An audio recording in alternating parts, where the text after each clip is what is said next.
Шлях у моряки. Херсонська державна морська академія чекає на випускників з Криму.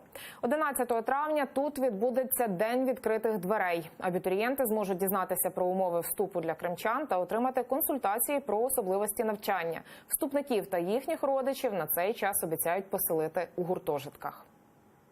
В подальшому ми намагаємося опікуватись хлопцями з Криму, відпрацьовуємо варіанти забезпечення їх формою. Під час навчання, у зв'язку з тим, що вони навчаються на бюджеті, вони забезпечені трьохразовим харчуванням. Ну і в першу чергу ми задовольняємо їх за потреби для проживання в екіпажі місцями.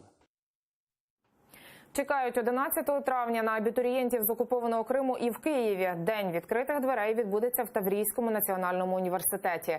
Потенційні студенти тут зможуть обрати собі майбутній фах із 50 спеціальностей та вступити за умовами освітньої кампанії «Крим-Україна».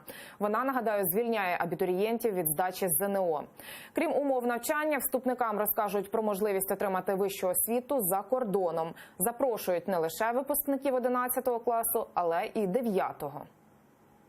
Не ждать выпускного класса и потом ехать сюда с российским аттестатом и иметь некоторые небольшие проблемы с тем, чтобы мы его меняем, мы это заменим. Можно после 9 класса ехать в Таврический университет и поступать в колледж міського господарства, городского хозяйства, колледж. И туда они поступают без ЗНО, дети.